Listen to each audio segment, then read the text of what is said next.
Temple tourism కింద ఒంటిమిట్ట సీతారామస్వామి వారి దేవాలయానికి ఆధ్యాత్మిక పర్యటన కేంద్రంగా అభివృద్ధి చేయాలనేటువంటి ఆలోచన ప్రభుత్వం చేస్తుంది అధ్యక్ష. ఆ దేవాలయం కింద దేవుని కడప లక్ష్మీ వెంకటేశ్వర స్వామి టెంపుల్, పుష్పగిరి చెన్నకేశవ స్వామి టెంపుల్, బ్రహ్మంగారి మఠం, ఒంటిమిట్ట కోదండరామాలయం టెంపుల్, గండి శ్రీ వీరాంజనేయ స్వామి టెంపుల్, యాగంటి ఉమామహేశ్వర టెంపుల్, నందవరం చౌడేశ్వరి మఠం,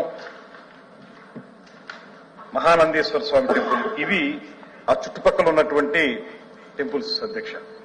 వీటన్నిటినీ కలిపి ఒక ఆధ్యాత్మిక పర్యాటక కేంద్రంగా మార్చాలనేటువంటి ఆలోచన ప్రభుత్వం ఈ మధ్యకాలంలో చేస్తా ఉంది. ముఖ్యంగా ఒంటిమిట్ట సీతారామస్వామి వారి దేవాలయం తిరుమల తిరుపతి దేవస్థానం వారి ఆధీనంలో నడుస్తూ ఉంది.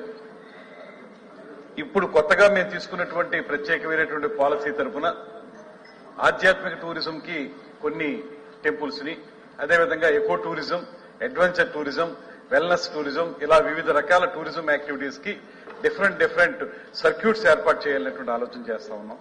అందులో భాగంగా ఈ ఒంటిమిట్ట సీతారామస్వామి వారి దేవాలయాన్ని పర్యాటక కేంద్రంగా అభివృద్ధి చేయాలంటే మనకు మామూలుగా పర్యాటకులు గాని భక్తులు గాని వస్తే దర్శనం చేసుకుని ఉదయం దర్శనం చేసుకుని సాయంత్రానికి తిరిగి వెళ్లిపోతారు.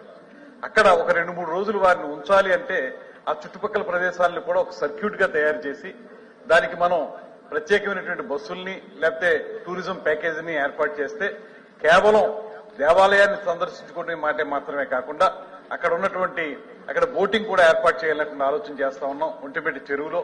అదేవిధంగా ఆ పక్కన ఉన్నటువంటి ఇతర దేవాలయాలను కూడా కలుపుకున్నట్లయితే ఒక 2-3 రోజులు ఉండేదానికి అవకాశం ఉంటుంది. అయితే 2-3 రోజులు ఉండాలంటే అక్కడ రిసార్ట్స్ ఉండటానికి సౌకర్యం కావాలి కనుక ఇప్పుడు అక్కడ ఉన్నటువంటి హరిత రిసార్ట్స్ ఏవైతే ఉన్నాయో కేవలం 4 రూములు మాత్రమే ఉన్నాయి. వాటిని పెంపొందించి ఇంకా మరిన్ని రూముల్ని, సౌకర్యవంతమైన రూములను ఏర్పాటు చేసి అదేవిధంగా అక్కడ ఉన్నటువంటి రెస్టారెంట్ కూడా చాలా అద్భుతంగా నడుస్తుంది అధ్యక్ష. ఆ రెస్టారెంట్ ను కూడా మరింత ఆధునీకరించి మొత్తం మీద ఒక సర్క్యూట్ గా తయారు చేయడం ద్వారా ఆధ్యాత్మిక పర్యాటక కేంద్రంగా ఆ ప్రాంతాన్ని తీర్చిదిద్దాలని మేము పూర్తిగా కృతనిశ్చయంతో ఉన్నాం. దానికి సంబంధించినటువంటి ప్రపోజల్ కూడా తయారు చేశాం. త్వరలోనే రేపు ఏప్రిల్ తర్వాత దీని మీద పూర్తి స్థాయిలో దాన్ని పర్యాటక కేంద్రంగా, ఆధ్యాత్మిక పర్యాటక కేంద్రంగా, తర్వాత టెంపుల్ టూరిజం ఏదైతే అంటున్నామో దాన్ని తయారు చేయడానికి ఈ ప్రభుత్వం కృతనిశ్చయంతో ఉందనేటువంటి మాటను తన ద్వారా తెలియజేస్తున్నాను.